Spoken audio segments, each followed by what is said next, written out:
term? Is this going to be monthly, or this just running through conversion or retention? So now you need to then to put a budget.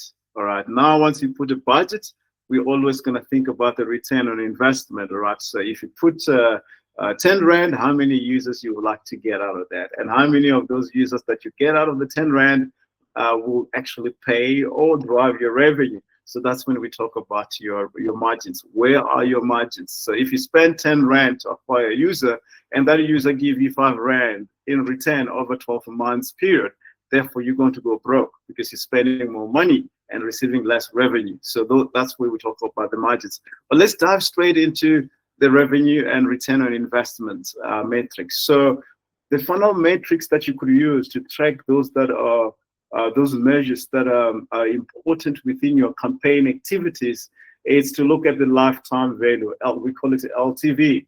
What does it do? It does estimates the total revenue of users that will be generated over time. So again, this is aligned with your financial projection. If your financial projection is 2 years or 1 year, but I always encourage you to go with 3 years, 5 year set, break down for year one with 12 months, and the rest you could just cluster on a yearly basis. So you look at how much you've made from these users. Why? Because it helps you make the better decision about how much you want to spend to acquire a customer. I just gave you an example. If it costs you 10 Rand to get a customer, but in terms of the revenue, you're only sitting at 5 Rand.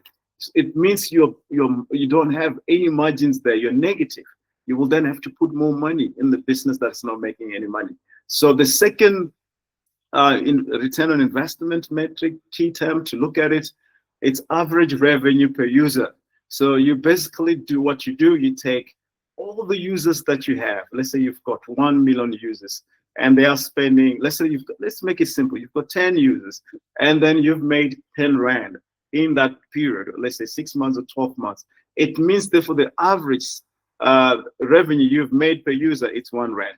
Of course, some users will spend more, like a bit more than 1 Rand than others, but you work at the average, and that's how you get your revenue and return on investment metrics in place. The last one is very specific, is a return on investment.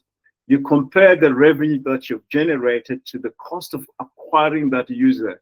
So as I've said, if it costs you 10 Rand to acquire a user and you're making 5 Rand from that user, there are two things, probably more. One is you'll then have to work out your cost per acquisition, or probably close the business, or you change your strategy, or you change your value proposition altogether.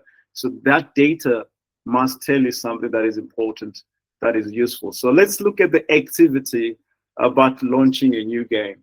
I prefer that we use your business app in this type of activities, because that will help you to be able to reflect what you have done or not done yet, and be able to really share with us and be able to help your colleague as well. So let's pretend that you're launching a new puzzle game. In this case, it's going to be your app, running ads on social media. And so you want to run ads on social media and around the gaming networks as well. How would you use your KPIs, work together or work in your business to be able to tell us exactly how that will work out? So this is an activity about a new game, but I will transfer this activity to your business. Which KPIs do you think really will make sense to your business if you really have to apply these metrics, and tell us why? I will give you just a minute to think about it. I'm happy if you can chat in the box. You can unmute and go ahead. We're happy to hear your experience. So for us, or what we track is the average revenue per user. Obviously, compare that to our average cost per user, so our conversion cost. And then we also track conversion percentage. So to have a high click-through rate is very important. And yeah, retention is also a big factor. So we do a lot of things to try increase retention, like playtime rewards or push notifications. And and design engaging mechanics and daily rewards. Amazing. Thanks for sharing your experience. This is a clear indication that you could use more than one matrix. You don't have to pick one, because your marketing objectives, your marketing campaigns and activities could really cut across many aspects of your business, especially in terms of what your marketing objectives are. So yes, you could use more than one. And thank you for sharing. If I may ask a question, if you look at the average spend per user, and versus what you're spending to acquire that users, were you on the positive or you're on the downside of things? So we're on the downside, but we're moving up. So we're getting closer and closer to crossing that threshold. Are you above 70% towards the break-even point? It's hard to tell, but I think not quite yet. I think we're around 50-60%. But we've also, we're not relying that much on purchases. We're relying on in-app ad revenue. So we're doing SDK, ad network mediation to boost our ad revenue as well. That's great. Now, all the best. So again, just to bring some sidebar there. So if you take your cost to acquire a user and the revenue you make from the users, you're more likely going to understand your break-even point, where it sits, and how to facilitate that break-even point, because that is where the gap probably sits in relation to when will I achieve my break-even point and make this business more viable.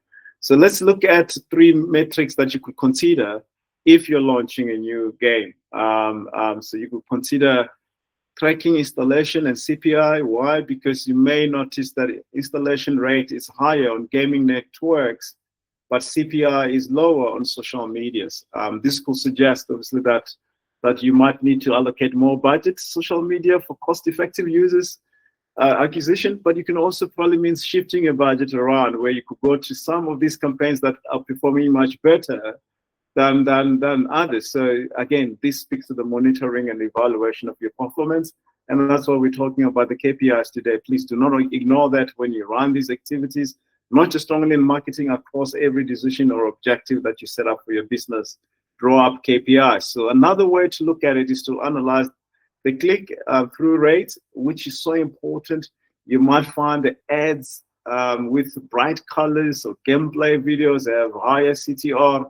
Again, depend on what your business is. If you're in a business for mindful sort of exercise and fitness, you might obviously use colors that also speak to that, which means that more likely could even drive your CTR, because people resonate with that kind of ad or activities, because you're speaking to exactly where their mind is. Another way to look at it is to monitor daily active users and retention. For a new puzzle game, that makes a lot of sense, because if people are doing in-app purchases, you'll like to see exactly after a week or so, you may see that the DAU, which is your daily active users, it's going higher, which means therefore they are engaging with your game, but retention is dropping. It therefore means, maybe you must run some survey, maybe you must introduce new features, maybe you must introduce some incentives. Obviously, to address this, you could introduce rewards as well. You could introduce new puzzles level to exchange game competitiveness as well, or probably make it less just to get other people across the line. So all these are probably some of the metrics that you could use if you're launching especially new product that is more puzzle game or related products. Thank you for sharing your example. So let's look at another example here. So promoting your fitness app, how would you leverage your KPIs here? If you've got a fitness app, what will be the KPI that you will apply here? You're promoting a fitness app with a free trial. So you're giving free trials to new users. How could you have leverage your KPIs? So if you look at different types of KPIs metrics, which one do you think will make a lot of sense? It's a new app, you're promoting it, you're also offering free trials. people to get to use it a little bit before they can subscribe. What will be the answer here? Let me have a look at the chat box if there are any comments here. There is conversion rate from Frank. Yes, that will make a lot of sense because you are spending probably money with the free trials offered. They're not free of charge on your side. They're free of charge to the customer. So if that trial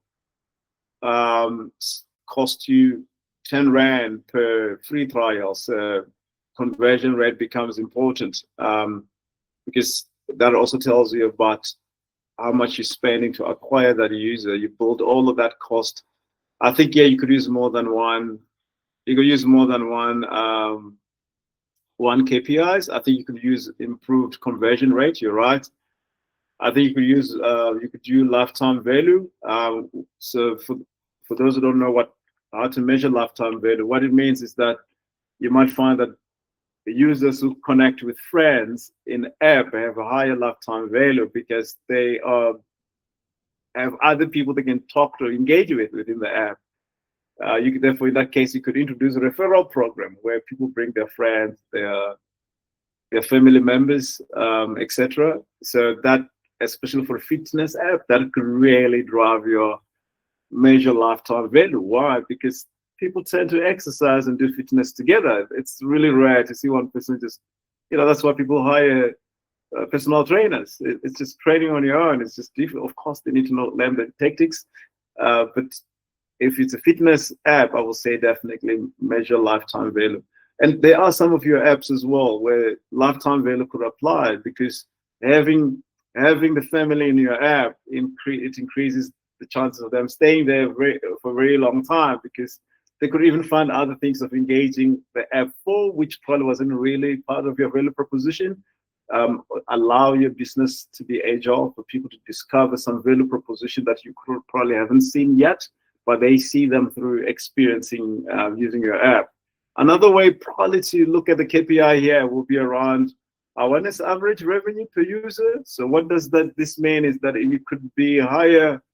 So it could be higher among users who purchase personalized training plans. So you could decide to promote these plans more obviously within the app. So you could you already have the users, but you feel like you want to get more spending from them, which is more revenue.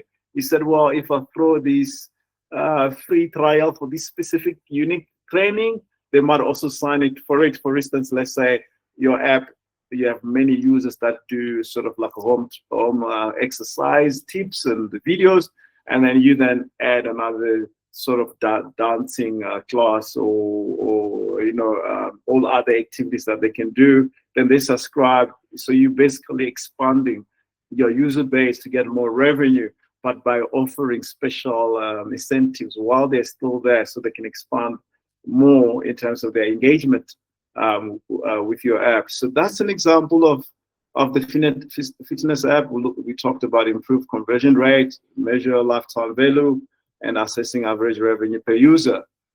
So let's look at productivity app. This is another example. What metrics would you use? So let me give you a brief here. Our final example will dive into a productive app that uses in-app purchase for premium features. So you've got these in-app purchases that runs in the app. So which KPIs would you use that you feel will make a lot of sense? Also try to take this example of activity back to your app as well and see if you've got an in-app purchases, what will be the KPIs that you think will make a lot of sense for you to measure your marketing activities or your marketing campaigns. Yes, there is someone who needs to be admitted. Let me have a look here. Oh, it's all sorted. Thank you. Any take, which KPI would you use? Yeah, you've got an in-app purchase. You are trying to drive more users. It's a productivity app. So I will say, I will go with probably balance cost per installation and lifetime. So basically, here in this scenario, you could have considered this because if you're running ads on different platforms and discover that while cost per installation is higher on platform A, users from that platform also have a higher significant lifetime value. So basically, this explains the higher cost of gaining users on that platform. So the question is, if there's a platform A and platform B, it's cheaper, but you're not getting them to really make any purchase in the app, but they come to your app. Whereas platform A, it's more expensive, and you don't get many users. But those users combined that got from platform A happens to actually have more revenue to spend on your app rather than the platform B. So then it becomes a question, do you want to have more users that are not really driving in-app purchase once you've acquired them? Or do you want to have less users that actually, if you acquire them even at a high cost, they drive your revenue? So again, you could choose which one you believe fits well for your business. Silas said cost per installation rate versus revenue. That does fit into it. Even segment users as well. So you remember we talked about user segmentations, where you might have 2 or 3 different segmentations within a segment itself. And then you find that one segment, let's say tall people or short people, happen to be the one that actually purchase in my app rather than short people, if I use that as an example. So then you're gonna have to make a decision exactly which one really it's where your bread is buttered. Whereas the other way to look at the productive KPIs metric is to look at monitoring your return on investment. You could have a combination of these. You could have more than this. It's really up to you based on what your marketing objectives are. Before we go to the second part of this session, any questions? I'm happy to take your questions for clarity or share any experience so far that you have in relation to setting up KPIs. You can just chat in the box or unmute and share your experience.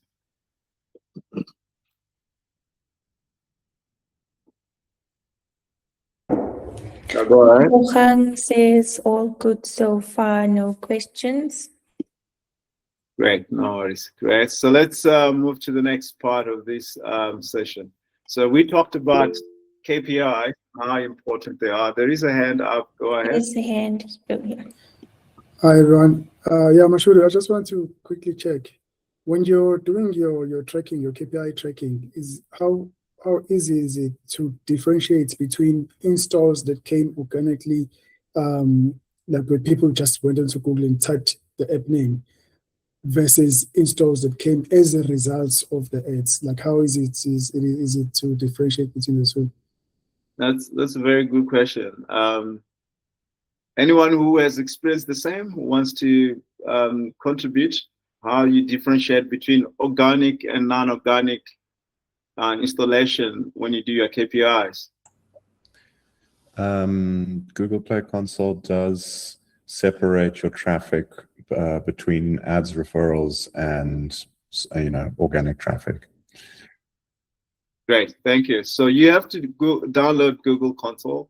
One thing that I've learned facilitating this session is that some of the answers that your colleagues have questions, your other colleagues actually do have answers because they've experienced that as well. Thank you for sharing. So there's another one from Bobby said, I think Google Analytics does the same as well. Yes, so here, therefore, we're speaking of Google tools that could help you be able to differentiate what is organic and what is not non-organic. And it's a valid question because you want to compare an apple to an apple. You don't want to mix a lot of things in one and pull your entire KPIs, whereas really the majority of your installation came through organic. So that's going to be skewed in terms of decision making using that data. So let's look at the setup system on how to set up systems to track and monitor campaign performance. And I think we'll talk about those tools that has been shared. So if one looks at on your screen, you'll see that there are some tips that really are important, some guidelines that are important, or things to take into consideration. One is choose the right tools.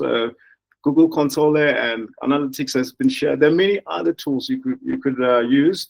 So you just make sure you choose the one tool that you understand and that is relevant to your business. So you have to set them properly, because if the settings are not right, same way as the Google Ads campaign, if the settings are not right, you're going to burn that cash very quickly. So set them properly and try to run some few tests to see how they are, and use that data you collected effectively. So this is so important. There will be so much data available. So the ability to filter and find data that you're looking for is as important as using the data once you've received it. So those are 3 tips that we can give it to you. Let's look at Google Analytics as another tool. Frank shared in a chart about this. So basically, this is probably one of the most used. You could also use Firebase. You could also use Google Ads to give you that insight. So what you need to do here, you need to begin by creating a custom alert to track scenarios such as daily active users, and then name those scenarios properly. Those alerts, the alerts provide actionable insights, and they do help you to respond much quicker. So understand, most of you guys, when you see all these notifications or alerts, you just kill them out. But here they are very useful, because to actually sit down and read that whole data all over the place and the reports, it's going to take you a very long time. So setting the alerts in different ways, you get those pop-up that tells you on a day-to-day basis, or whatever setting it is, which is important. So how do you set up those alerts in real time? Is that why real time? Is because they give you the data when it is happening and when it's useful, where you actually can use that data quickly to change your user behavior. For example, so if there's a spark in an installation that is happening quickly, you want to quickly go to it. You don't want to wait for 24 hours to get that data. And I said, sorry, people actually, 80% of people downloaded deleted my app 2 days ago. So it gives you real-time data. Although I always believe there's no such thing as real-time. I always prefer near real-time, but it's almost the same, right? It could be split seconds delay. But what is important is that you're getting that data when you definitely need it. So let's look at how then that can also, you could also set it up in terms of you divide your audience segmentation in line with the alerts. So you could, remember we talk about customers or user segmentations. You could set these alerts around those different segmentation. Again, sidebar, remember segmentations, you can't build them without understanding your user personas, right? We talked about it. You need to define, remember we talk about the Tavos of the world and other users as well. So that's where you start building your audience segmentations. So for instance, set alerts that are specific to specific user groups. Like for instance, you could say high spending. So that then becomes your audience segmentation within obviously your user personas. So don't go try to get high spending somewhere else that has nothing to do with your user personas, because you will be just wasting your efforts. So if their average revenue per user drops, and then you can go investigate that audience segmentation and say, why are they dropping? Why are they not spending the way they were spending before? So that's important. By analyzing or by applying all these strategies, you can shift from reacting to a problem to more, sort of proactively optimize your changes, your adjustment is important. And remember, this could also speak to adjusting your bids as well, because all these data, it's not sitting in silo like, oh, okay, this talks about bad KPIs. KPIs, data, and all of that feeds into all the decision-making metrics that you will have to be able to run a proper business that is a proper campaign. So another way to do it, another things that you can find within the Google Analytics is the charts and the dashboards. They help you a lot, because instead of reading data as a boring white and black, you can have all these graphs with all these colors that looks nice, and it's more engaging. I mean, look at an example there. It's so easy. There are pie charts. They help you really be able to make quick decision and understand data, instead of really have to have a calculator, started dividing what is 10% of 1,000 users that drop out or acquired. So that is important because it gives you an easy, user-friendly environment. You know, another thing you could do with Google Analytics is that you could customize those reports. You could customize it in terms of lifetime value users, churn rates, people that are dropping out, people are inactive. You could customize that, and you could see this data in real life to say, well, today I lost 2, 3, 4 people. Today, people that were so active the last 10 weeks are not active anymore. So there's a broken pattern here from those users, or there's an improvement in pattern. So it gives you that because you customize it. You want to see what you want to see because there's everything in there. So why it's so important to customize your report? It's also that you could be able to understand your campaigns are working in a different channels, because you can customize according to different channels. Is this working on this channel versus another channel? Then you make a decision whether you want to drop some of the channels or you want to optimize some of the channels, which is important. So let's look at how one can then organize KPIs, goals within the Google Analytics, which is so important. Is because when you're using these analytics, customizing your dashboard, obviously, as much as you customize your reports, it's very important because therefore it does allow you to explore some key practices easily without have to spend time, moving data around. You could easily make a decision by looking at them. And then you could also then gives you more time to focus on other things rather than just reading this report on day-to-day basis, which is important. So if you want to set up one, focus on creating your dashboard first. What you want to see there, things that are not relevant to you, you don't need to put them on your dashboard because it's just going to take a space, especially if you're using a cell phone. You've got a really smaller screen there. Obviously, Google Analytics does allow you to separate different dashboards tailored to different campaign objectives, which is great. If you feel that one campaign has a lot of data, you could just create another dashboard for other objectives as well, which is important. You could also set up your dashboard to acquire, sort of like you could give it a name and say acquisition dashboard, retention dashboard, all the way. You can name those dashboards because the data that sits on that dashboard is exactly what you want to use. So which is very, very important. Another way to actually set up your organizing your KPI goals or things to take into consideration is that obviously you still have to define goals in your Google Analytics that work with your campaign objectives. So there has to be an alignment. There could not be a misalignment, because if there is a misalignment, whatever you're going to set up on your Google Analytics, it's going to be giving you the wrong data that you can't use. A good example, if you're running a campaign to boost in-app purchases, you can set up a goal to track success purchase events. Why? Because this will allow you to evaluate the campaign performance in real time, make adjustment as needed, and see exactly whether it's achieving your objectives. So there must be an alignment when you set up all these activities. So let's look at how one can filter the Google dashboard to be able to go to specific data, specific analysis. You will have to obviously create those filters and segments. These are tools that Google Analytics have. It helps you to obviously analyze the data for specific campaigns or a user group or customers segmentation. Let me give you an example. So you could focus on one campaign and see how it works differently.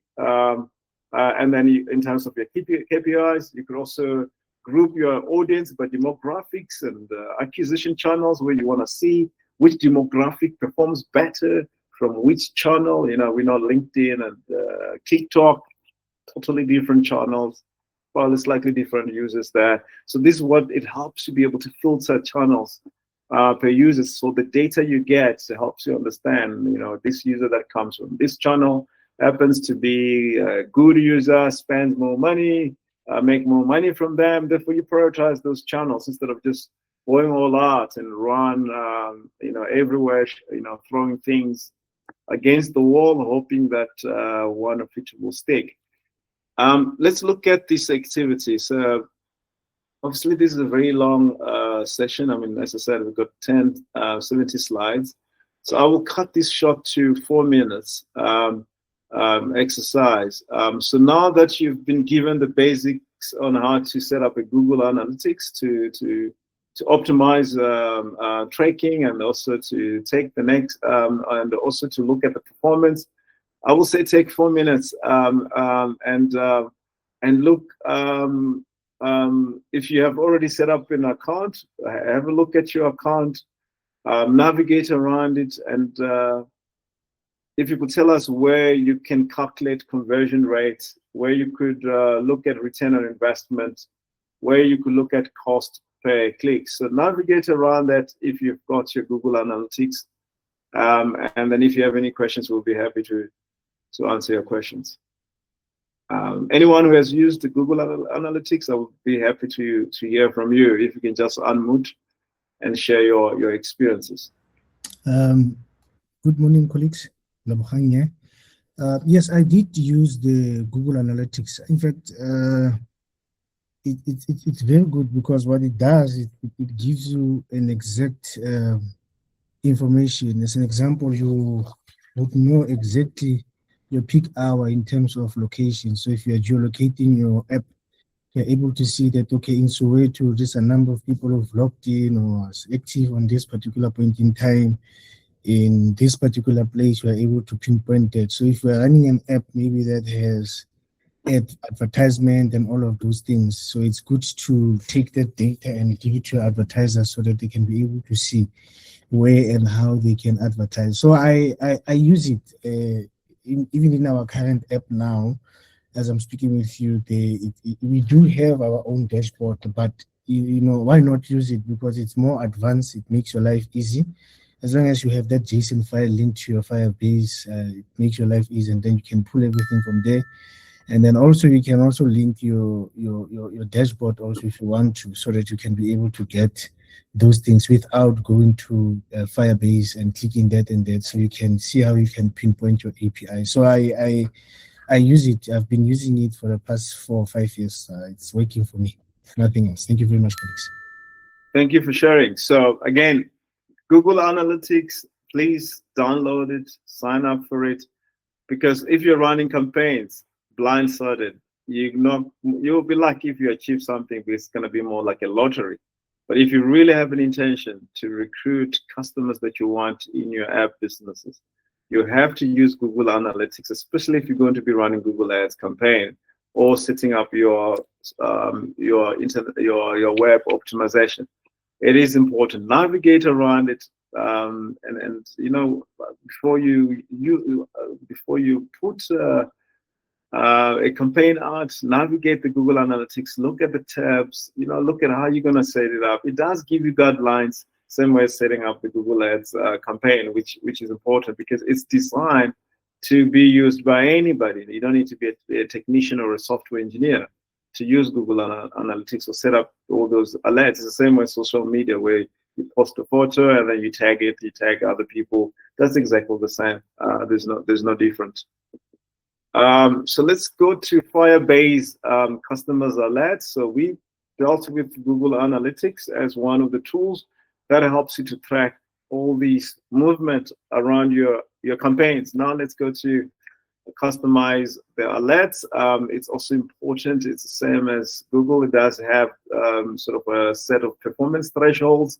You could set up alerts based on the threshold that could also help you pinpoint exactly where the problem is before it actually happens. So there's a lot of predictive data as well there that helps you to say, well, if you're running in this path, how more likely you will reach where you're heading. So obviously you gotta customize your Firebase. Again, it's a lot of data in there. If you're really tracking something and you're tracking different user properties, you know, customize that. You know, for example, if a user who completes a tutorial are more likely to make an app purchase, then you monitor the tutorial completion rate. Why? Because if there's a tutorial and people who finish tutorials end up actually buying something, so you want to make sure there's no drop. Conversion sits within the tutorial as well, all right? That chain sits there. you want to make sure that you push everyone to complete, because that more likely results in the conversion, which is people buying. If that is your intention, it's an app purchase. So that's important to customize these tools. And let's look at Firebase, what it offers. There are a lot of tools within it that helps you to understand and optimize your user's behavior in your app. You can really see every behavior of every user in a segmentation way or in any other form you like. So it also helps you to really track events specific to your app. So this obviously helps you to gather a lot of actions, such as making a purchase, engaging with certain features before they make a purchase, reaching milestones. Just a sidebar, that one is so important, because if your users first engage with a certain feature before they actually buy, so you don't want to make a mistake and go remove that feature because you just feel like, from my heart, this feature doesn't look good anymore. So these help you understand that feature, what it does in relation to driving your conversion belts, which is important. So the other way in which you can really get Firebase work for you is the reports, but customize it. You don't want to read every data there. You want to read the data that speaks to you. Look at an example there on the screen, colorful, easy to remember, easy to navigate. You don't need to be a maths person. You don't need to be a software engineer. You could just simply see exactly that, whoa, this is performing less or more or less. That's why they use all these colors and the graphs and pie charts. Another way is that you could do what we call it remote configuration. So basically, this is a feature that lets you change the behavior and appearance of your app without needing a new version release, which is so important because you want to keep your app refreshed. So for instance, let me put it this way, it's a great for experimentation now and then, but don't just do it because it's a cool thing to do. There has to be data that informs you to take that action. You know, you could test new features, designs, track their impact on the key performance indicators. Another way, for instance, you might as well try a new home screen layout and see how it affects your user engagement. If obviously the user engagement goes up, then you go, okay, you know, let me give it a try. So it's kind of more or less element of A/B testing, which is important as well. So Gary says remote configuration is great and it's free. Thank you for sharing. So you see, these tools can really take away the headache that you have, where you go like, okay, I'm going to run a campaign. What will happen? How do I know? Is it working? Is it not? You just have to rely on these tools. Firebase, you can also organize the KPIs. What does that mean? Is that you could actually have when you're using Firebase for app tracking, there are several advanced features that can help you gain deeper insights within the KPIs themselves. Like, you know, let's look at events and parameters. So when tracking events in Firebase, for instance, it's crucial to use parameters. Why? Because it adds context and link to events specific to your campaign and the user action. For instance, if you are tracking a button click event, you could include parameter to identify which campaign the user came from. This helps you understand the success of each campaign, how different user groups interact with your app. You actually could also see the success of some of these CTAs. Trust me, you take them for granted where it says download now, or download for free, or download here. All of those CTAs are not just because they look cool. They really have specific reason why they're there. They feed into overall the objective of your campaign. So let's look at, again, in another way to organize your KPIs within the Firebase. You could actually do the audience.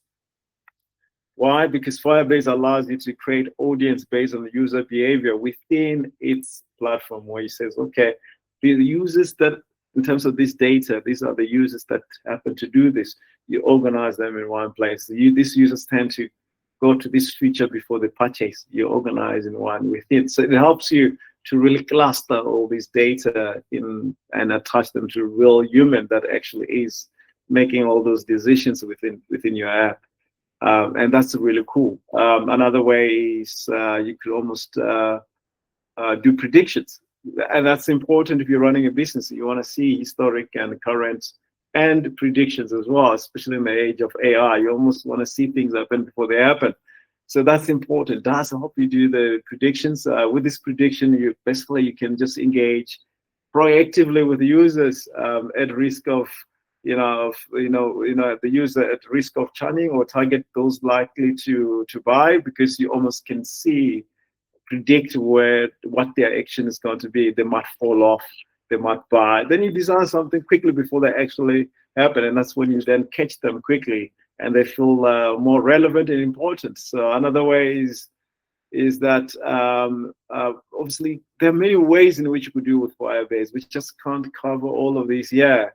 And I think the best way probably to try to get to understand all that we've done so far in terms of KPIs and using those tools to drive and manage KPIs is to do this activity. This activity says, if you look at the Firebase, what we've discussed here so far, so what do you think will be the relevant future of Firebase to your current business, and tell us why? Yeah. If you have used Firebase already, we'll be very happy to hear how it has been useful to your app business. Yeah, you can just unmute and share your experience. We are happy to hear that, or you could just drop a message in the chat box. So based on the Firebase tool, what do you think will be the best features for your app business? If you haven't used it, if you have used it, just share your experience with Firebase. Well, in my app, the Khosikgadi Rides app, I use Firebase and Android Studio. So in the Firebase section, there's a real life database where you can track the cars in real time. And there's a lot. Hey, the remote config. Let me just say how you can structure the data that you need from running an app, or an app such as mine. Firebase has it all. So from tracking cell phones, checking if the user's cell phone is working, their name, their IDs, just the entire data structuring of it is the best on Firebase. Thanks for sharing. So I'm going to give you a cheat code around this, is that Gemini AI, if you share what you like to share, obviously within the privacy of your business, but it can break down exactly how these tools can best help you to achieve your marketing objectives, and how to set up to make those settings right, and customization right. So if you feel like, well, this is too much, can't get to it, just go to AI and then put what your marketing objectives are, your budget, etc., your user, and I will Firebase or Google Console help me achieve what I want to achieve. There is a hand up. Go ahead. Good morning, everyone. Sorry, on the back of what the amazing lady just said on the real-time database, I also just wanted to share my experience with it there. When we were in the rural areas, going like far in some of the mountainous regions near Lesotho, the network was a huge problem. I mean, we were trying to onboard users to the app. It was a problem. So I know then we figured out that with Firebase, they have offline capabilities where even if there's no network, you can persist some of those transactions. And that was really helpful for us, because then the merchants, when they come into town to stock up and they have a small network connection, then they could sync the transactions back up again. So I just wanted to mention that benefit. Yeah. Thank you. That's great. Thank you for sharing. So that's Firebase. That's another tool. So let's go to another tool that you already know very well. It's Google Ads. So Google Ads, we spend a really great amount of time around this. It does really help you to track and optimize different metrics. The good thing is that it does work with other tools as well, which is so great. So ideally, open up your Google Ads if you platform if you have it. So obviously, the first thing you will see there is different images, but let's look at the budget pacing as another way to track your key performance indicators of your activities, campaign activities. Why? Because budget pacing helps you manage your marketing budget effectively, also making sure that you don't use it up too quickly or miss opportunities by underinvesting. So remember, it's overspending, it's also underspending that you have to manage. So it's such a really complex but exciting situation. So these alerts can help you update all the time. You set them up on Google Ads in terms of your budget pacing. You can set up all this ecosystem, or you can almost see all this data that you want to see. Again, I understand, because you're in this amazing, exciting environment. You'll set up thousands and thousands of alerts. You will get confused, right? Imagine you have to get these alerts every hour. That's information overloading. So set up and prioritize the alerts that you know you need them to be able to make decisions. So be careful with going on alerts overdrive, and you've got 200 alerts or 300 alerts. I don't know how you're going to manage all of that if you don't have a team to do that. So let's look at another way Google Ads can be customized is cost fluctuations alerts. So basically when your CPC, cost per click, or your cost per 1,000 impression, or whatever metric you're using, tool you're using, when it sort of fluctuates, it does give you alerts, because obviously that has issues with managing your budget and being cost effective. It's important to manage that as well. Another way to look at it in terms of Google Ads, in terms of setting up alerts, you could set up alerts in terms of conversion tracking. So that's really probably what many of you guys will look at it, especially the first as a startup. You want to see how many people come and how many of them you convert them into a user, because you want to build that base to justify the sustainability of the business. So obviously when the conversion drops, then you get an alert.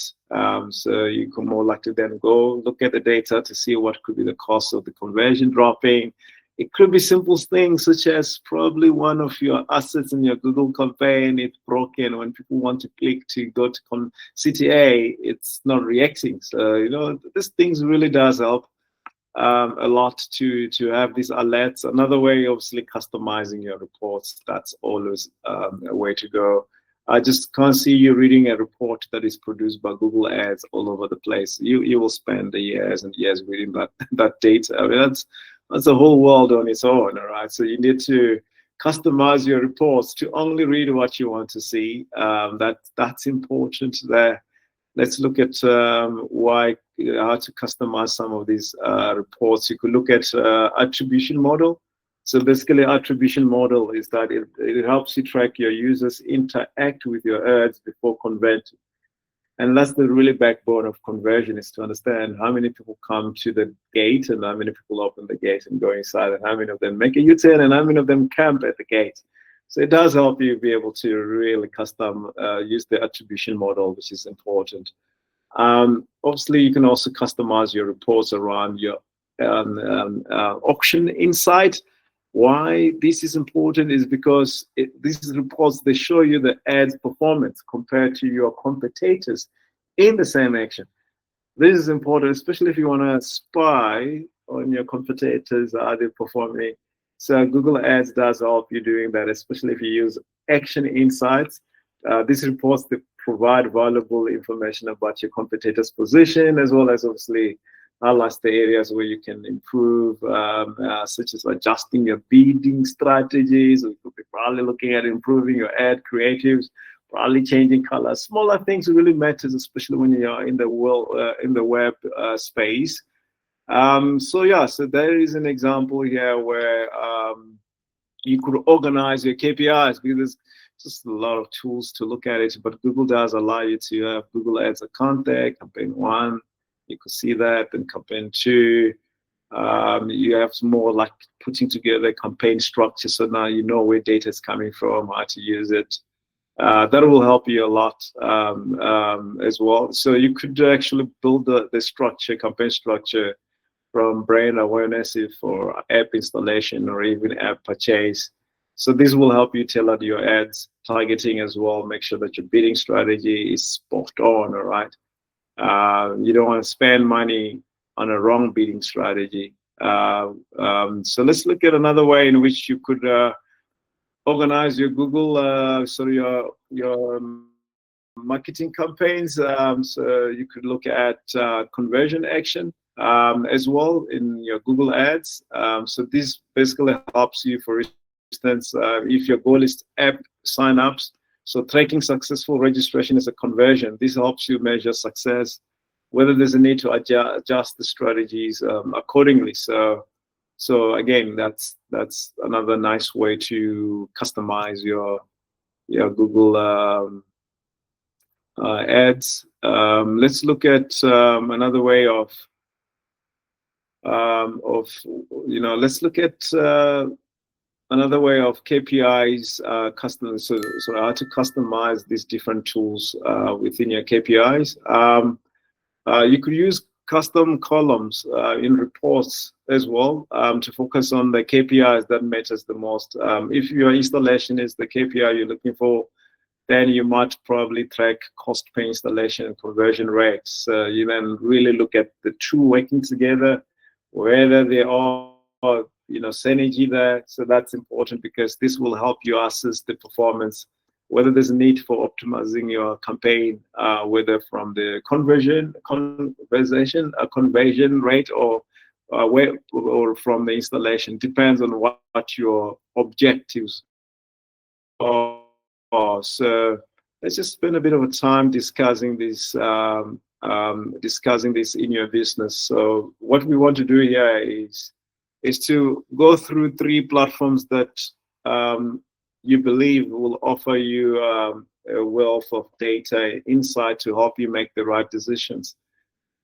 Which one? Just choose 3 that you feel really it makes sense. You could just drop a chart there, or you could just unmute and we discuss that and tell us if you have to use those 3, what do you think could be a roadblock?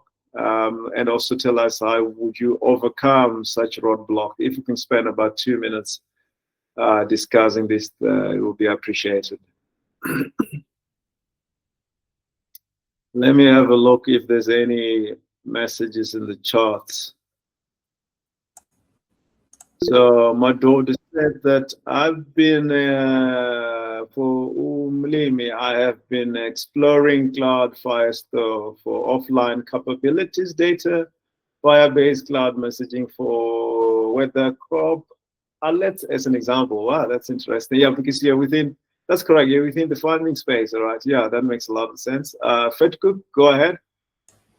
I think one of the challenges we've faced when integrating these services into the app is sometimes the APIs are outdated or they cause conflicts with other SDKs.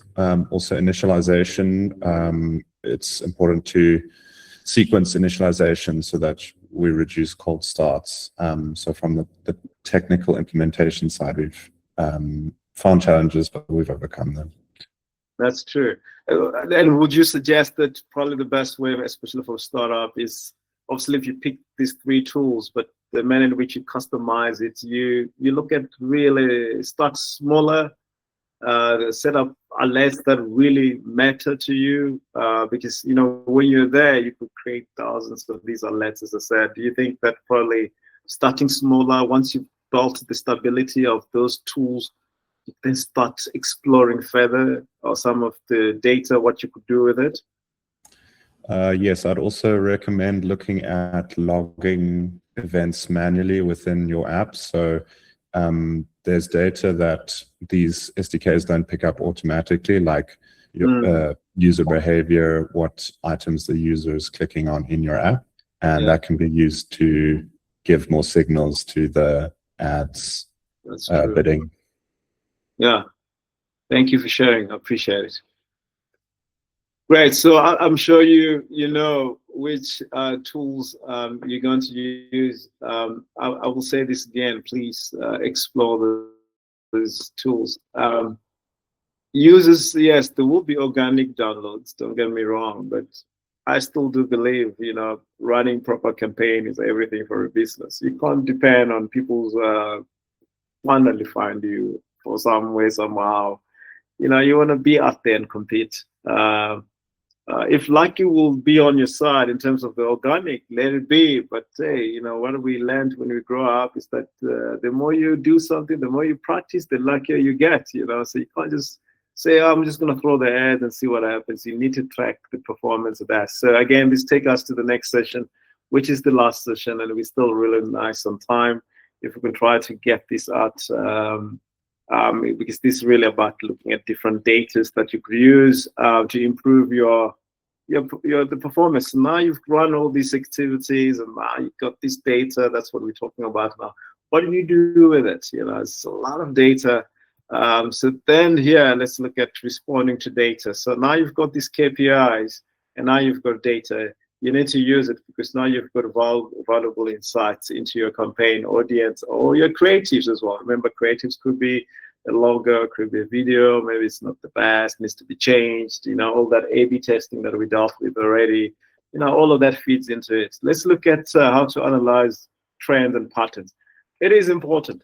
Why? Because if you're dealing with different users, you gotta see the pattern, because there might be some time when in the day or in the week, the trend or the pattern is in your favor and the other time is not. Probably when it's in your favor, you then can really do activities such as re-engagement to drive more revenue of the existing users, or you could do the opposite and say, well, when it's in my favor, I want to go recruit new users. So it is important to look at the pattern. So you should not read data in isolation. You must read data in relation to everything that is happening there and try to create a pattern that makes sense to your business as well as your campaign objectives.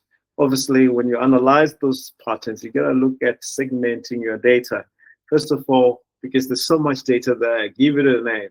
Separate this data, give it a name. It could be more of campaign, could be audience name, could be creative, device, location, time of the day, as I said. Give it a name, and then you could then be able to do the correlation of how these data relate to each other. But first, you must be able to segment that data, separate it away, and use and pick the data that is useful for you, all right? Then again, correlation speaks to relationship between these KPIs through correlations. So what do this data means to each other? All right, so if you've got more people, let's say 12 people in December that happen to do in-app purchases, and these 12 people are found through Facebook, so there is correlation there, right? You got 12 people making a purchase. Where do they come from? Facebook seems to be the one performing. So all of these data, as much as you segment that, it still speaks sense to each other. Another way to look at what we call it the outliers. So, and this happens a lot of time actually for a startup, because remember, you're dealing with, you're a marketing guy, you're a finance guy, you're a logistic guy. If you're in the space of logistics, you're a driver as well. So it can be too much to really sit down and read this stuff. But when you look for campaigns or creatives that are performing exceptionally well or poorly compared to the rest, outliers actually can provide you a very important insight. Even when you feel like, no, I just want to pay attention to this, I want to move on. Because they really are, sort of like if a particular creative is outperforming others, investigate what's driving the success, whether it's the message or visual or targeting. Same as the other one that is not performing very well. Go look at it, why it's not performing well. So I've seen it many times. You say, oh, this one is performing well, I'm going to stick with this. Oh, that one didn't perform very well, bye-bye. No, there could be valuable information there that could help you actually be able to achieve your marketing objectives, all right? So again, it's important to always analyze the data. So basically this talks about, you need to explain the importance of storytelling in the data. So it's also important that when you use this data, whether from the, the visual tools, you have to be able to create an engaging report. that provides a clear narrative. So because you can have all this data, but putting to a report that makes a lot of sense to you to make the right decision becomes another thing, all right? So that is important. I mean, for instance, you could create a line chart to show the trend of your app downloads over time, or a bar chart to compare the performance of a different ad creative. It's important to really try to get those data on a report that makes sense. So now you've got all that data, so you must draw questions. There are questions. There are always going to be questions within your campaigns. So once you have all these questions, then you go to the data and see how you can answer those questions. Because you know, if these questions are answered, it means you will improve your campaign performance, which is of course very, very important. So obviously now you've got all this data, you've collected all over the place, you've got the report, it looks so great. What do I do with this? You know, it's important because now you have to action your actions, if I use the word. So now you must put your data into use. So maybe one way to look at it is that you've got, you know, as much as you've got all the useful data, reports, it looks good, you answered all the questions, then you need to prioritize the trend that you believe makes a lot of sense to you. And there are quite a number of things that you have to take into consideration about making sense. It doesn't necessarily mean budget. Could be budget, could be so well, for me to prioritize the other one, I need 2 million. I don't have it. So I will prioritize that what's within my means. So that's what I mean by data that makes sense to you. You prioritize it because you will be able to use it. Then you identify the root cause of the trends. Some trends really could be caused by things that are not related to your product or your customer's user behavior at all. It could be really probably a glitch in your app that you're not aware of. It could be even a workflow. Why should I have to keep on putting a username and a PIN number and a security answer? For instance, I'm giving that as an example. So again, you know, when you look at the data, you look at the root of it, you will definitely understand where these challenges or opportunities start. So you have to develop a specific action that's measurable. Remember, once you go action, or you go objectives, or you go goals, SMART framework applies.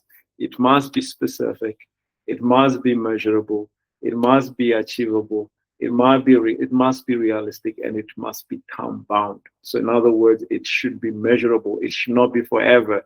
So your action plans must be informed by measurable activities. So you must set clear goals. Again, SMART framework applies there. I don't need to really dive more into that. We spent a really great amount of time around that the last 3-4 days in terms of how to set up goals, etc. You need to implement your plan and monitor the results. So again, it's like a merry-go-round, right? So you implement, you monitor, you implement the plans, then you go back again. You do the KPIs, you monitor the performance of your ad. So it doesn't stop. So you think you're going to do it once and then, oh, well, I'm good. No, really, it's a repeating behavior that has to be on your side. Let's look at this activity. And I think for the sake of time, because we're left with about 3 minutes, this could be a take-home activity. You could reflect on your business app as well when you complete this. The activity is about, it's about you run a mindful meditation app that promotes slow down and focus on your mental health. That's what the app does. You notice there's a decline in the downloads during the holiday season. So during the holiday season, everyone is in a different mode altogether. So your app in your group, so let's say in your app business, if you have similar problem, so go find out what is the root cause of why people in December or during holidays tend to either engage with your app or download less your app or spend less. Find that root cause, come up with an action, come with a goal that is measurable, and then implement to be able to monitor that goal. So So if you look at the app, I will just go through this in an example, is that you could see the root cause there could be that less people are less likely to download your the mind health app, because there's a lot of distractions, and a lot of people are traveling around, so there's no time to sit down and calm. I mean, no one really sit down in December or during holidays. Action there, you could probably create a special holiday promotion, but this gets interesting. So you can't create this special holidays promotion when it's that period of holiday. You must do it way in advance so that you prepare the users about it, that during that time there will be this special holiday promotion that you could engage in. And we all like promotions and discounts.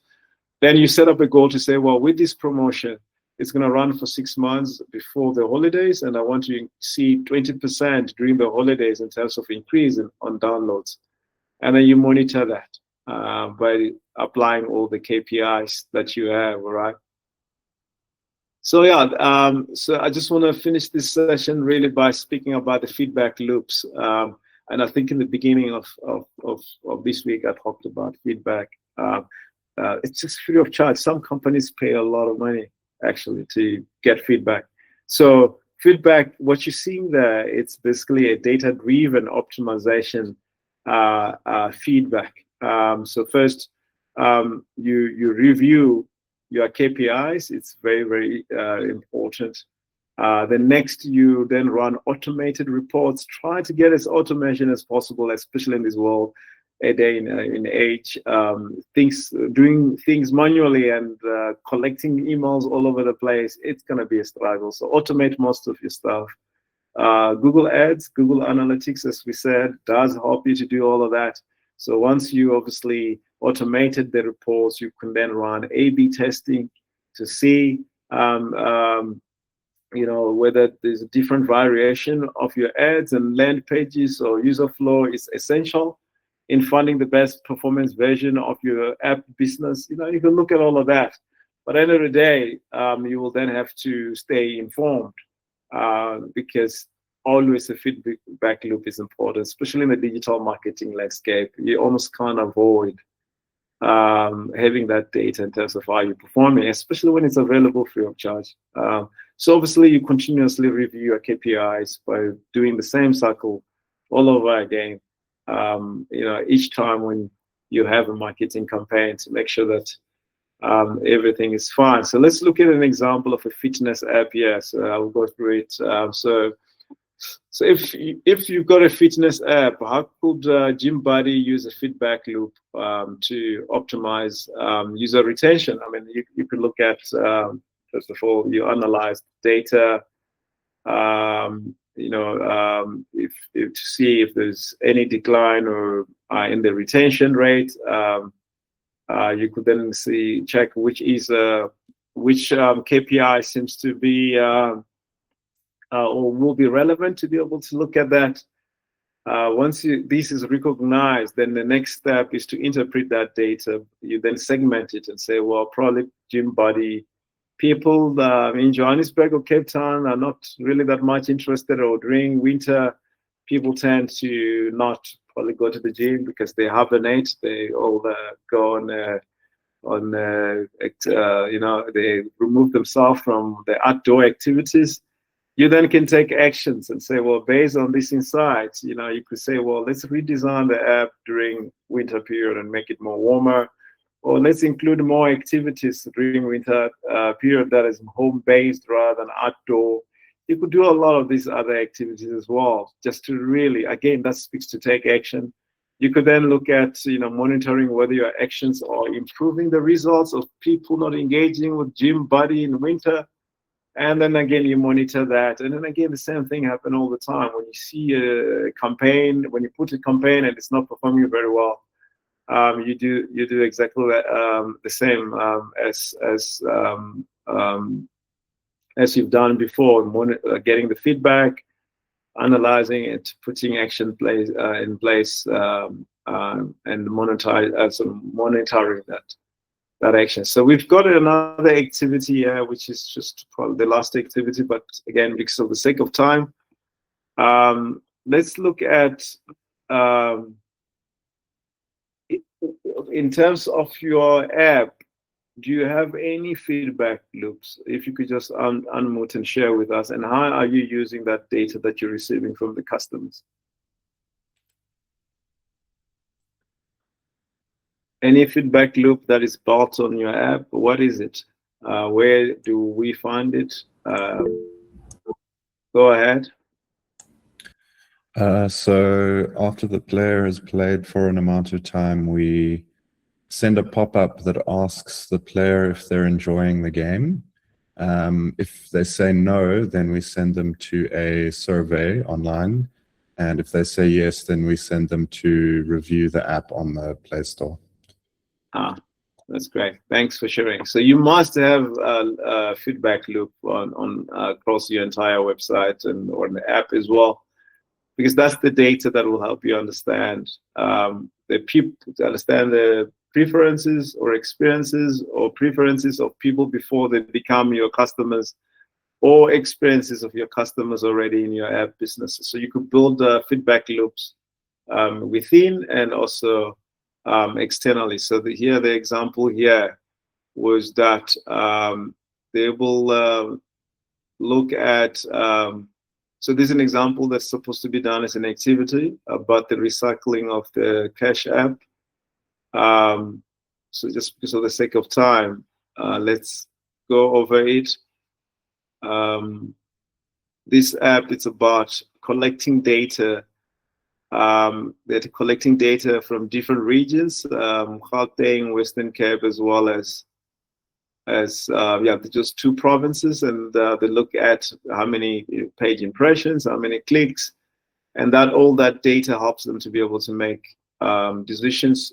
Which province, for instance, is performing much better compared to the other, and also if there's page impressions of that number, which is 1 million, and only 25,000 clicks. So what does that mean? Then again, you go back and look at your campaign, and if obviously your campaign objective is city,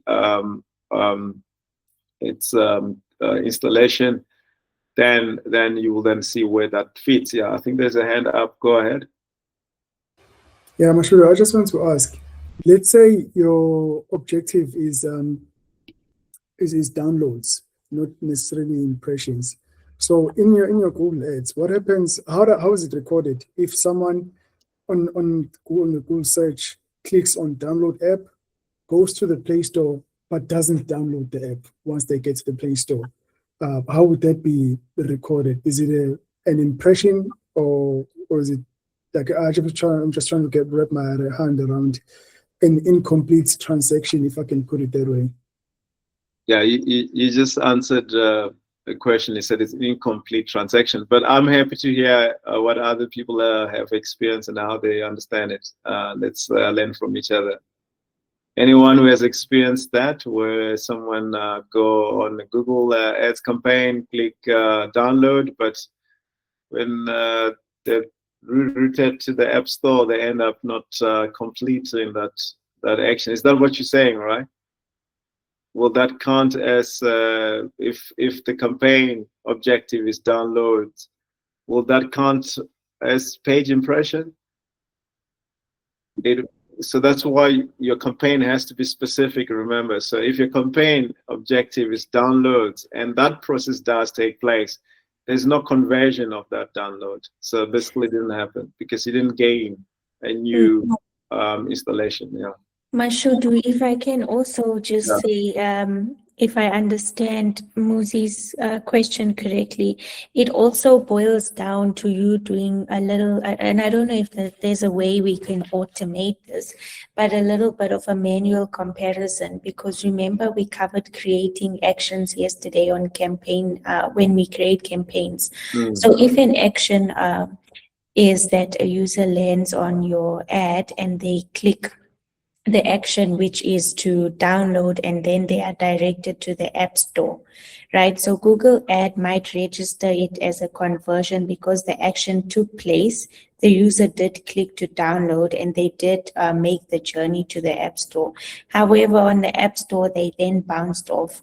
I think that the App Store analytics, so you'll evaluate number of clicks from the Google Ad campaign metrics. That will be your basically number of clicks to the App Store versus the number of downloads from your App Store. So I think you may have to use both the platforms from a reporting perspective and just maybe create a comparison report to understand how many bounce offs you had based off that campaign. Yeah. But yeah, you're absolutely right. And in that case, the conversion didn't happen, because if your objective is to have your app downloaded, and that chain breaks before that happens, so there's no completed CTA. Yeah. Thank you for your input. So let's skip this to the recycling for Cash App. I think we just dealt with the collection of data and how to use that data.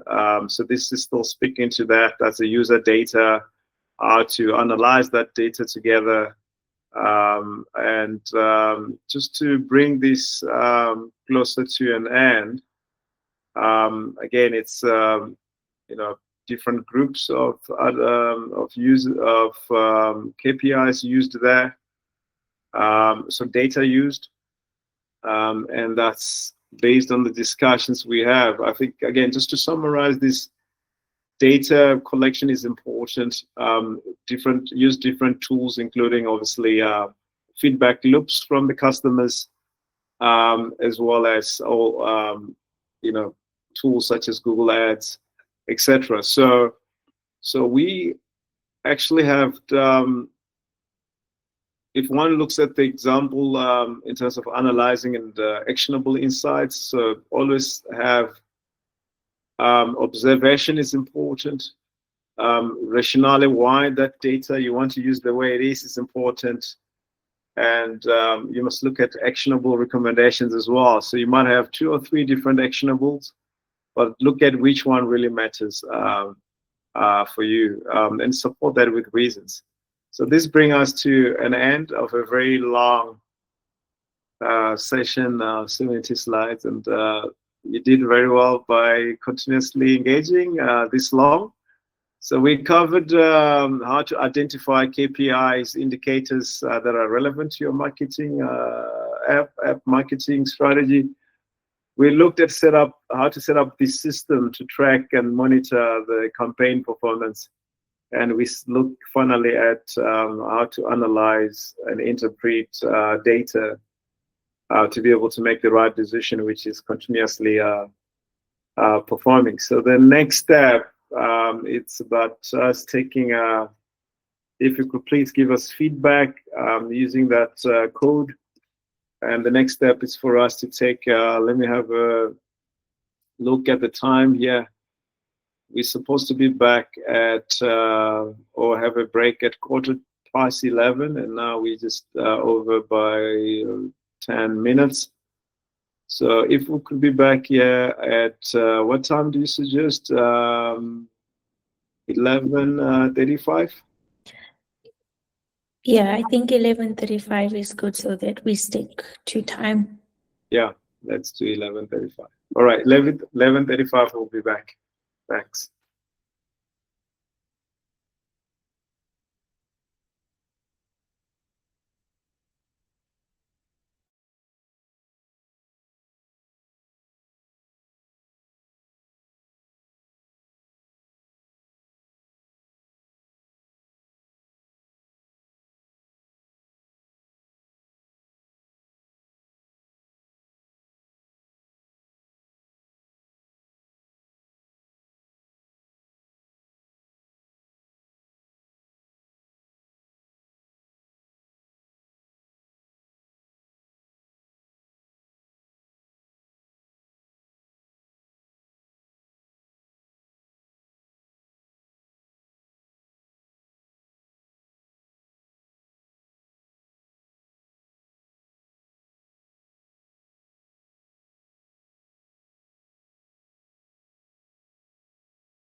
Hi everyone and welcome back to the session. Mashudu, are you ready to go ahead? Yep, I am. Thank you very much. Again, we go into the second session of today. So we are going to look at how to advance your analytics and attribution modeling, how to make it even perform better. I hope you could see my slides, and let me adjust my audio as well. So yeah, let's go straight to it. It's the second session of the day. One more to go. This session really is going to cover 3 areas. One is the key attribution in terms of how the models look like and their applications. And then we'll look at how to track these attributions using different unique techniques, and also how to analyze this attribution data so that you could make informed decisions. Remember, it's all about data-driven decisions. It's not about gut feelings, especially if you want to recruit users.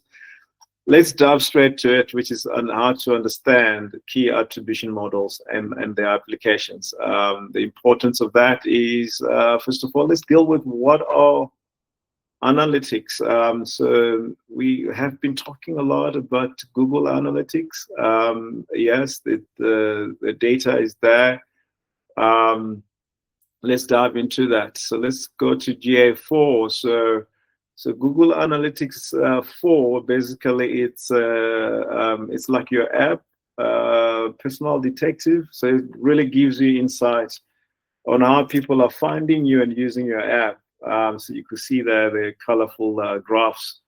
It also tracks everything users do on your app, from downloading to navigating through different screens, as well as making purchases, which is important. Whereas, so if one looks at why is GA4, which is Google Analytics 4, important for you as an app developer, is because it's built for a modern app world. Yeah, and why? Because as much as it's a game changer, it also really does a lot of detailed user actions. So you're basically tracking every tap, swipe, click within your app. You actually understand the heartbeat, the veins of your app, who's moving around it. So that data, it collects all that data. Who's spending more time on what features? It does collect that data. It also obviously do beyond the app, which is basically it's more of tracking how users interact with your marketing campaigns outside of your app. So that's what we say it does. It's beyond the app. So again, this probably addressed the question asked, how do we know if an ad happens and there's a download, but that download doesn't end up happening at the app stores? So this does track all of that. Then you can see where people are falling off. This helps you understand which marketing channels are the most effective as well. So the other third thing that it does very well is understanding your user's journey. So your user funnel, it's important because user journey is different. You know, where do they start? Do they start from a social media account? How do they move all the way until a conversion happens, if that's your marketing objective? So let's look at this analytics in terms of account structure. So you actually have what it does basically gives you user-centric measurements. It gives you data real about the users on your app environment, which is important. But I think what we could do, we can break down the GA4 accounts structures into different sort of folders and subfolders. You could look at an account in the sense that is the top level. You have your Google Analytics account. This is the master folder that sits over there, has all the information you want, your company information, KYC is all there. Then you've got the properties. Within your account, you create a property. This is a specific app or website that you want to track. You have to actually put that app as a specific app or website that you want to track.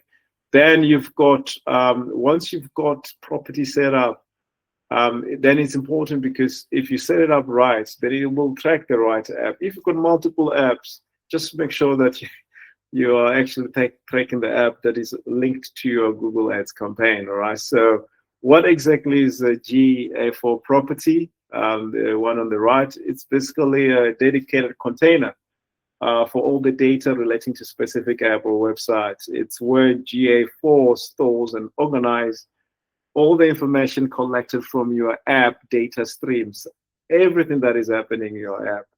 So the question is, why do we need properties? I'll tell you why. One, data separation is important because you're dealing with multiple apps, probably website.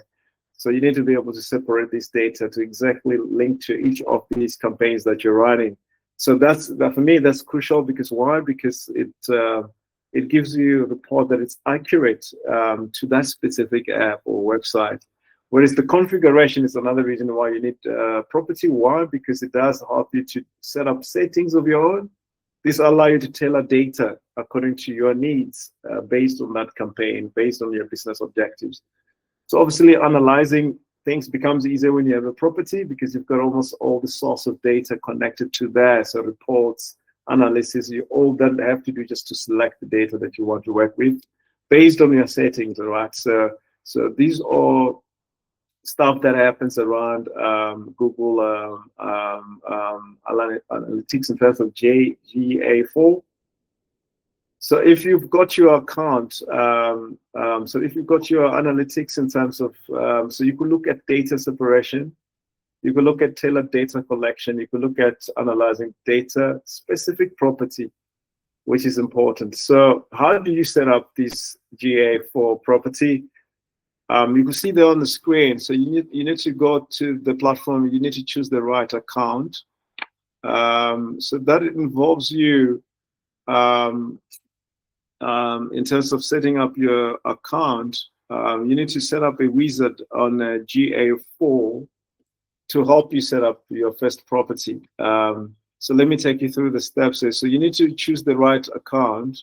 So make sure that in the correct Google Analytics account, where you want to create the property, make sure that you are in the correct Google Analytics account, where your property, you want to place your property.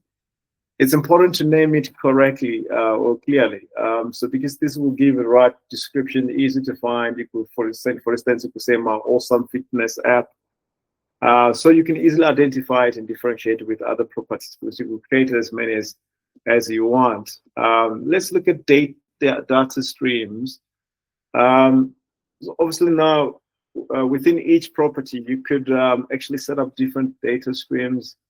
There are different pipelines that actually bring data to your app across your GA4 properties. So that helps you really a lot. So let's look at what it looks like there.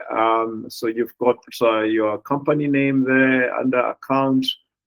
Then it takes you to the property there where you are more specific to your app. You could say fit track or lifestyle app. And then you, after the property, then this takes you to app streams and website streams. This is where the data flow comes in, which is important. Why this matters is because you get your data in a more organized way and more flexible way with a lot of data control. That gives you control over what data is being collected and how it should be processed and presented to you to be able to make the right decision. So that is important. So let's look at other things that GA4 can benefit you with. So events, for instance, it is important. So where do events sit in the GA4? So events sits within your property. Remember that a property, so it's like a container for all the data related to your app. So the events flow into your chosen property via data stream you set for yourself. Let's look at different types of events that you could set up for yourself.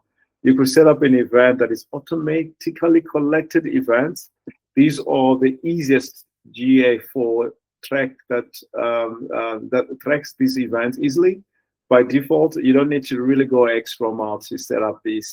For example, you could include first visit when a user opens your app for the first time, session starts, session ends, page review, length of that session. You could really define it that way.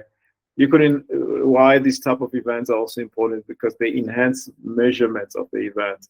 I just mentioned now, you could measure events in many ways. You could measure that event in how many times they interact with the feature, they went cold into it, they were active in it.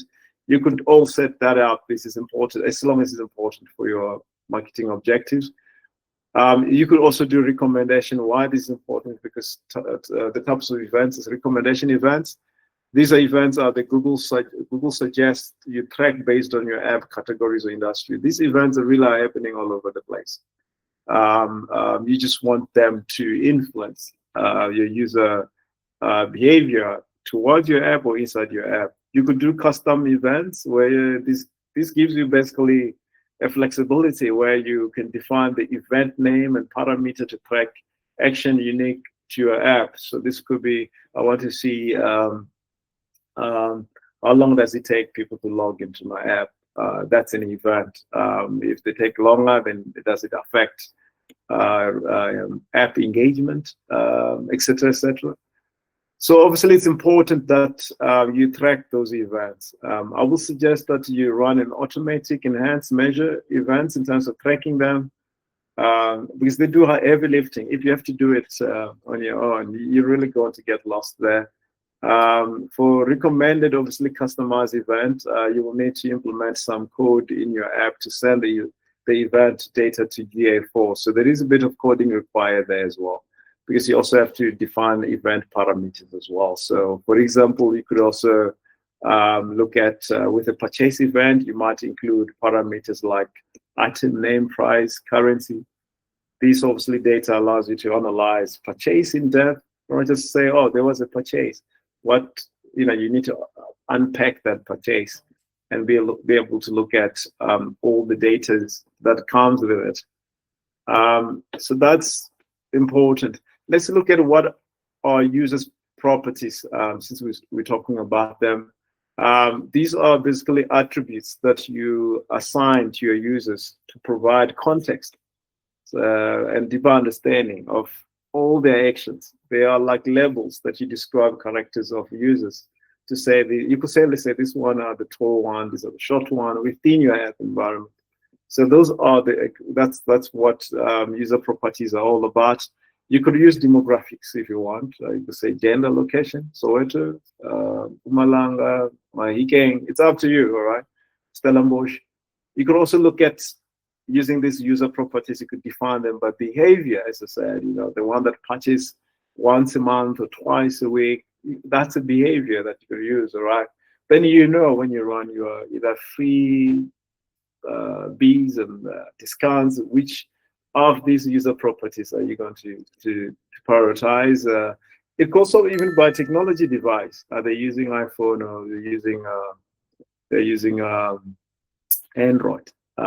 It's important, obviously, that you define them properly, because if your user, just to go back, if your user properties are wrong, all your data decision makings are going to be wrong anyway. So let's see how you configure the user properties. You could choose the right scope. You can define the property, set the value of that property. Value it will be if 12 people, for instance, end up spending more money within every month, then there's a value there. How much are they spending? You give it a value. Value could be monetary, could be non-monetary, but again, at the end of the day, as much as the reports does entail your user properties, so that it will be able to understand where they sit in the whole scheme of things to be able to make decision. So this is how you configure your user properties. Again, just to go back, they also very much speak to your user personas, your target audience. They come in here because they're all your audience. So let's look at why these basics are important. Why do we have to go through all this Google Analytics? I mean, I can just place my ad and go have fun. Why do I have to go all these troubles to get all of this done? It's because data foundation is important. Why? Understanding your data streams and events is essential, because attribution models rely on the collection of this data in an accurate manner, and also needs to be organized manner. So in other words, when this data come in organized, the ability to understand it becomes important. Analyzing the context. So you analyze things that you know has happened. You're not filling in the gaps. You're comparing an apple with an apple. That's how business spending should be. You make decision on data, customization. The user properties, they do allow you to customize these data around segmentations, user segmentations.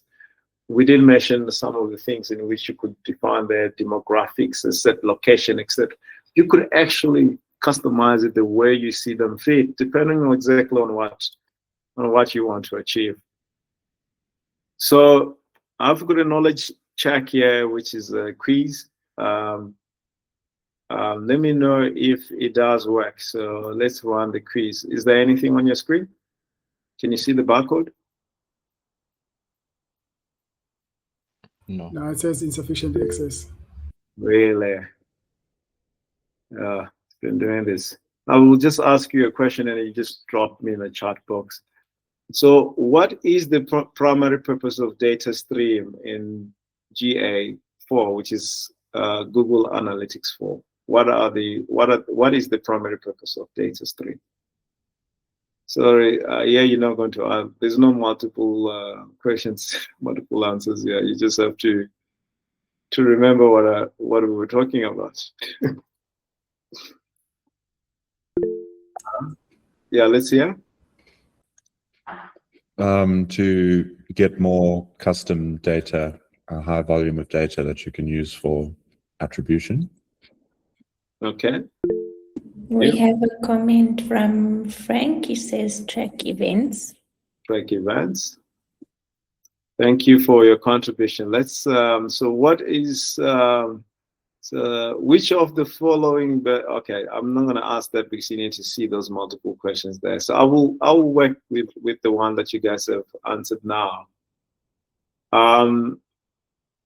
Which one do you think is the correct? Do you think both answers are correct? Anyone who's got a take?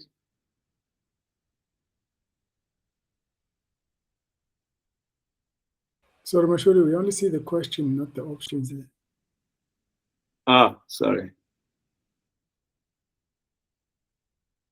No, this next slides. I'm still stuck on the slider because I can't see the answers because I'm not logged in. Let's just go back to before the knowledge check to, yeah, what are the basics or the basics data foundation? Let's go back to,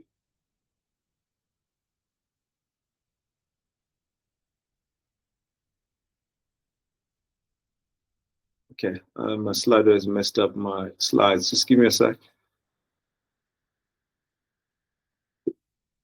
It's still not showing up on your side?